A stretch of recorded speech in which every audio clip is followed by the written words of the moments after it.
সহকর্মী আজহার লিমন এবং পিরোজপুর থেকে যুক্ত আছেন সহকর্মী সানি মৃধা। শুরুতেই যাচ্ছি লিমনের কাছে লক্ষ্মীপুরের খবর জানতে। লিমন, ভোটের সার্বিক প্রস্তুতি কেমন দেখছেন এবং আইন শৃঙ্খলা বাহিনীর তৎপরতা কেমন রয়েছে, বিস্তারিত জানাবেন।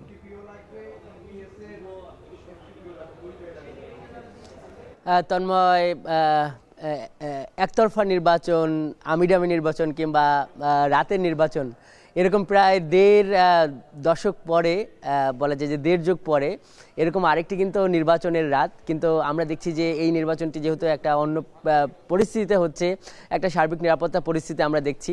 আমরা এখন এই শহরের যে গভর্নমেন্ট গার্লস অর্থাৎ সরকারি বালিকা উচ্চ বিদ্যালয় কেন্দ্রে আছি। এইখানে প্রায় ৬,০০০ মানুষ ভোট দেবেন, 10টি ভোট কক্ষ আছে। এখানে আমরা দেখছি যে কালকে রাত পোহালেই যে নির্বাচন, সেই নির্বাচন অনুষ্ঠানের জন্য এই যারা নির্বাচন কর্মকর্তা আছেন, সহকারী প্রিজাইডিং অফিসার, আনসার সদস্যরা, পুলিশের সদস্যরা, তারা কিন্তু এখন এখানে অবস্থান নিয়েছেন। রাতে তারা এখানেই থাকবেন এবং এখানে নির্বাচনের যে প্রস্তুতি নেওয়া হচ্ছে, ভোটারদের যে লাইন সেটি দড়ি বেঁধে একটু ঠিক করা হচ্ছে, ভোট কক্ষগুলো প্রস্তুত হচ্ছে এবং এরাই কিন্তু ব্যালট পেপার, অমোচনীয় কালি এবং সিল, এই জিনিসগুলো কিন্তু এরা এই লক্ষ্মীপুর যে সদর উপজেলা পরিষদ সেখান থেকে সরকারি রিটার্নিং কর্মকর্তার হাত থেকে কিন্তু এখানে নিয়ে এসেছেন। এবং আমরা দেখছি যে লক্ষ্মীপুরের যিনি রিটার্নিং কর্মকর্তা, এখানে আর্মির কর্মকর্তারা ছিলেন, দেখেছি যে পুলিশ সুপার ছিলেন, তারা কিন্তু এখন প্রতিটি যতদূর যাওয়া যায় বিভিন্ন কেন্দ্রে যাচ্ছেন এবং নিরাপত্তা পরিস্থিতি পর্যবেক্ষণ করছেন, মহড়া করছেন। সব কিছু মিলিয়ে একটা নির্বাচনী একটা ভাব গাম্ভীর্যপূর্ণ পরিবেশ এখন আমরা এখানে দেখতে পাচ্ছি। যেটি আমরা রিটার্নিং কর্মকর্তাকে জিজ্ঞাসা করেছিলাম, প্রার্থীরাও বলছিল, এখানে গোয়েন্দা জরিপ আছে যে এই যে লক্ষ্মীপুরের যে 496টি কেন্দ্র, এর মধ্যে কিন্তু বেশিরভাগ কেন্দ্রই ঝুঁকিপূর্ণ এবং অধিক ঝুঁকিপূর্ণ। সেই জায়গায় ব্যবস্থাটা কেমন হবে? তো নির্বাচন যারা কর্মকর্তারা রয়েছেন, সব পর্যায়ের কর্মকর্তা বলছেন যে তাদের সামগ্রিক প্রস্তুতি আছে।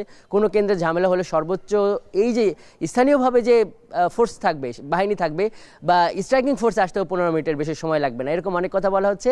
আসলে কি হয় কালকে সকালে কিন্তু আমরা দেখতে পারবো। তন্ময়, এই ছিল লক্ষ্মীপুর থেকে আমার কাছে সবশেষ।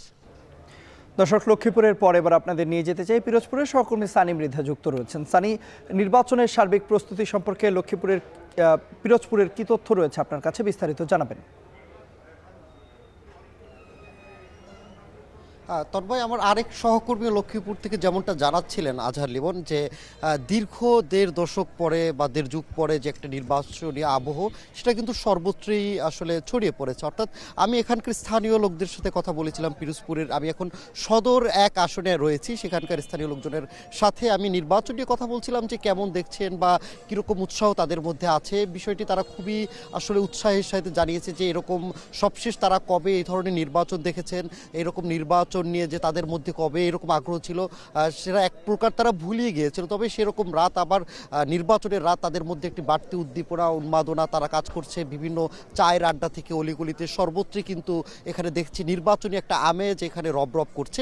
এর বাইরে যদি আমি বলি, আমরা সকালে যখন দুপুরের দিকে যখন এখানে এসে পৌঁছালাম, তখন থেকে কিন্তু দেখেছি রিটার্নিং কর্মকর্তার অফিস থেকে এখানকার যে ভোট কেন্দ্রগুলোতে এখানকার নির্বাচনী সরঞ্জাম বা সামগ্রী কিন্তু বিতরণ করা হচ্ছে এবং একই সাথে 2টা থেকে 3টার মধ্যে সব কিছু কার্যক্রম শেষ করা হয়েছে। যেহেতু প্রশাসনের বেশিরভাগ জুড়ে এই ভোট কেন্দ্রের নিরাপত্তা বা ভোটের সরঞ্জাম বা সামগ্রী রক্ষার্থে কাজ করবেন, সেক্ষেত্রে কিন্তু তারা ভোট কেন্দ্রগুলোতে বেশিরভাগ আইনশৃঙ্খলা বাহিনী সেখানে পৌঁছেছেন। একই সাথে আমরা জেলা প্রশাসক বা রিটার্নিং কর্মকর্তার কাছ থেকে তথ্য পেয়েছি যে এখানে আগামীকাল ভোট কেন্দ্রকে ঘিরে বা বিভিন্ন রকম কোনো ধরনের অপ্রীতিকর ঘটনাকে সাথে সাথে সিদ্ধান্ত নেওয়ার জন্য 32 জন মোবাইল কোর্ট বা নির্বাহী ম্যাজিস্ট্রেট দায়িত্ব পালন করবেন মোবাইল কোর্টের।